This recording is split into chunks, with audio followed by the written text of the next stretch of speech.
mengaduk tai sapi yang baik dan benar. Langsung pakai tangan.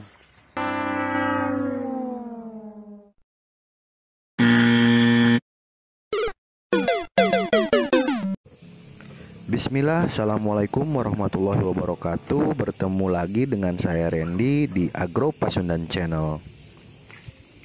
Di video kali ini kita akan berbagi cara-cara dan tips tentang cara pemberian pakan kepada cacing. Cacing dapat makan sebanyak berat tubuhnya. Misal 1 kg cacing dapat menghabiskan 1 kg pakan tiap harinya. Cacing tanah akan makan makanan yang bersifat organik yang dapat diuraikan dan itu pun harus lembab.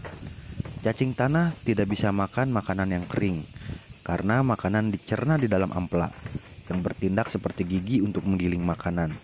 Dihancurkan dengan usus dan memecahnya, bukan dengan gigi. Di peternakan kami menggunakan kotoran sapi untuk pakannya karena sampai saat ini kotoran sapi merupakan makanan yang paling murah dan efisien untuk perkembangbiakan cacing.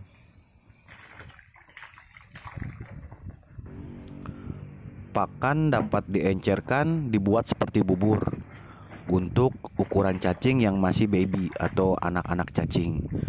Dan juga untuk menjaga kelembaban karena sekarang di sini sedang musim panas-panasnya ya.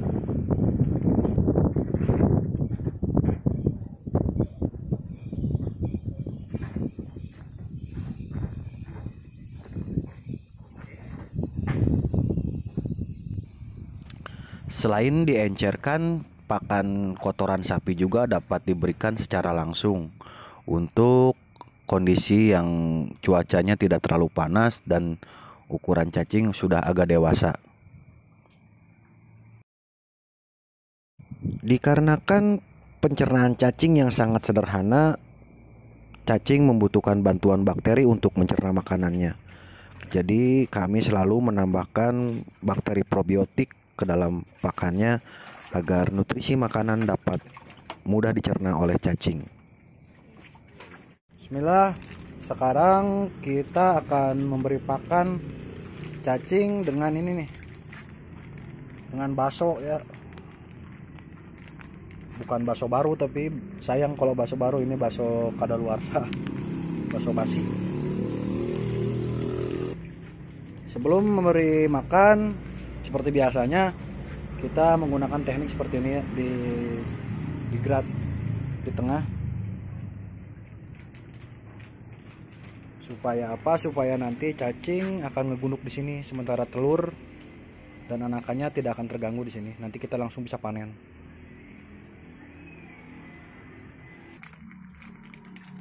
Sebelum dikasihkan ke cacing, sebaiknya dibantu dibejek-bejek dulu ya supaya hancur,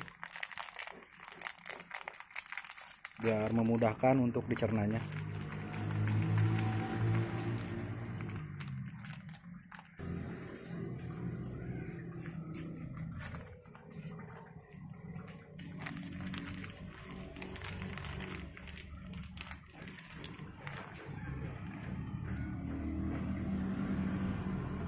Karena ini produk daging-dagingan, jadi kita bikin garitnya atau lubangnya dalam ya, supaya baksonya bisa benar-benar terkubur nantinya. Karena kalau daging-daging gini suka mengundang lalat atau nanti bisa jadi maggot, jadi lalat hijau dan suka bau. Jadi lebih baik di dalam aja, ditutup nanti. Selanjutnya nanti kita bantu dengan ini nih, kita bikin starter bakteri sendiri ya, fermentasian. Ini bahannya kita buat dari bekas minuman kopi, teh manis, apa aja yang manis-manis ya. Ada air kelapa, dan juga air cucian beras nih banyaknya. Nih kalau hasil fermentasian ini warnanya percis kayak M4. Dan aromanya pun kayak ini, aroma tape ya, aroma peyem. Nggak bau tapi harus wangi. Ini kita pakai starternya, dulunya pakai M4. Kenapa harus pakai starter bakteri? Karena pencernaan cacing itu sangat sederhana ya. Harus sangat dibantu oleh bakteri, terutama bakteri-bakteri yang baik seperti Lactobacillus, Saccharomyces cerevisiae. Boleh juga menggunakan fermentasian jamur.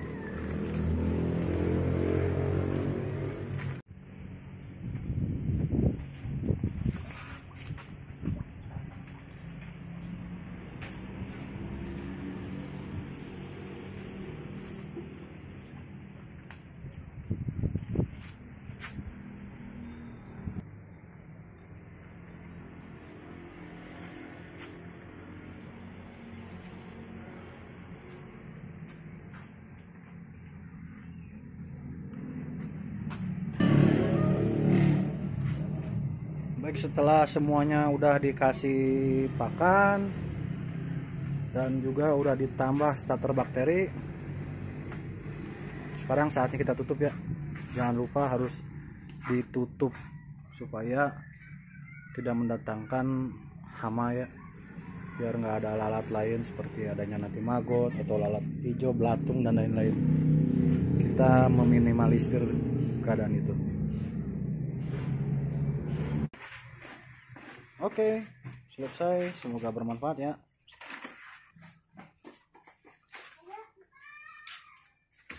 Tata cara pemberian pakan sebelum panen. Kita buat garit-garit seperti ini di tengah.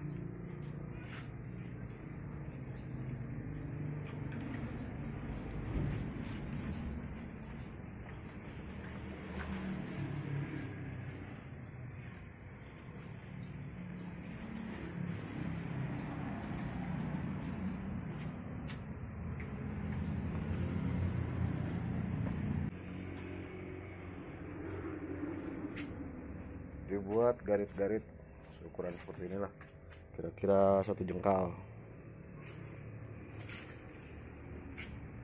per 1 jengkal.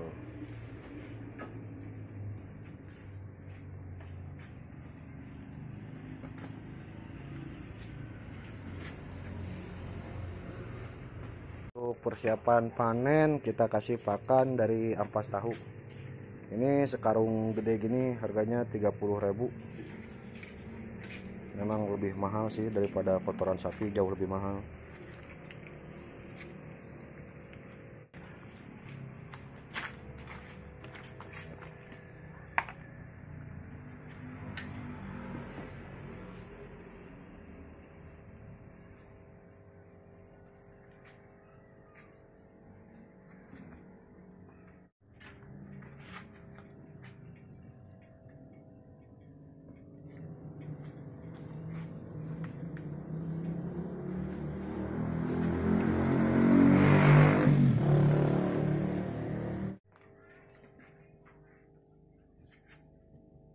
Tujuan pemberian ampas tahu seperti ini, nanti dalam waktu 2 atau 3 hari cacing akan berkumpul di sini semua.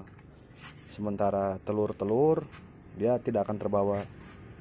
Jadi kita nanti panen itu hanya cacingnya saja dan sudah mengumpul, jadi nggak usah diacak semua.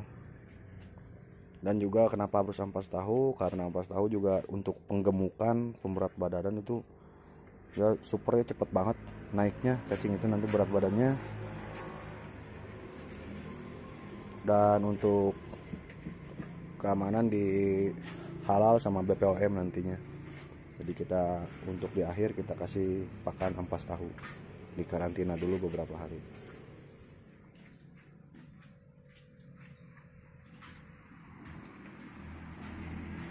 Nah, setelah pemberiannya ditutup lagi pakai medianya, tapi tipis-tipis aja.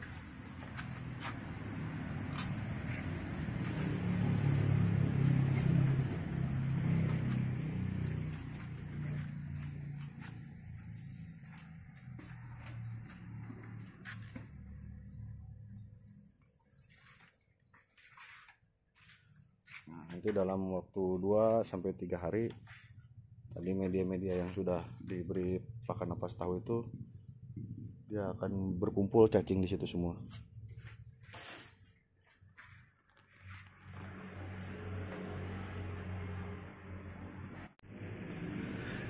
Setelah 3 hari pasca pemberian ampas tahu kemarin, ini hasilnya ya, menjadi ada lekukan-lekukan di dekok gini tuh.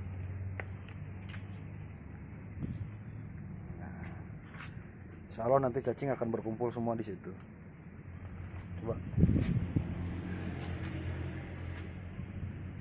Tuh. Cacing akan berkumpul di pakannya sehingga memudahkan untuk pemanenan. Sementara yang di sini hampir tidak ada cacing, yang tertinggal hanya anakan dan kokon. Ini cacing akan berkumpul di sana.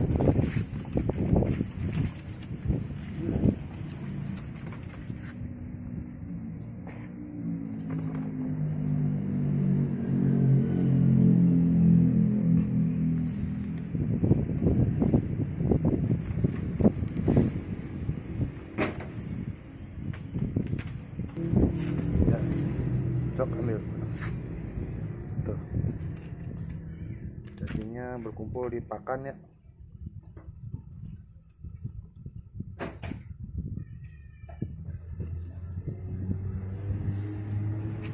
Setelah pemberian atau pengambilan cacing, bekas tanah yang diambilnya tadi bisa diisi lagi pakan untuk next panennya ya.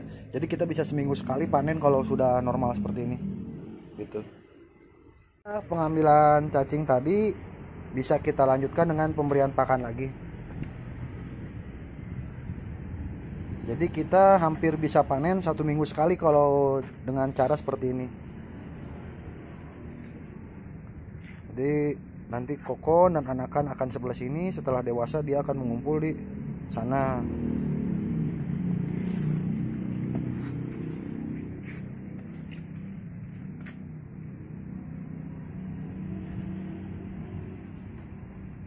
Cacing habis nggak akan, insya Allah nggak akan habis.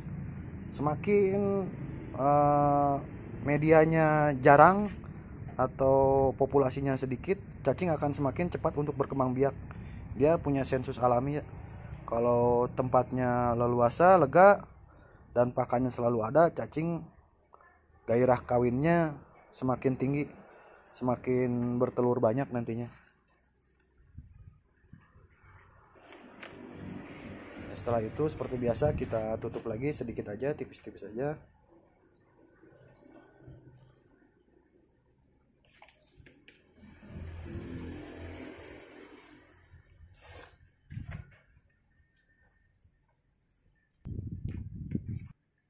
Baik, demikian tutorial kita dalam pemberian pakan ya, trik-trik pemberian pakan. Semoga bermanfaat. Assalamualaikum warahmatullahi wabarakatuh. Demikian sedikit cara-cara dan tips-tips pemberian pakan, baik itu pemberian pakan secara normal ataupun pemberian pakan sebelum panen. Semoga video ini bermanfaat, dan apabila ada pertanyaan silahkan tulis di kolom komentar atau perlu japri langsung ke WA kami. Semoga bermanfaat. Terima kasih. Saya Randy mohon pamit. Assalamualaikum warahmatullahi wabarakatuh.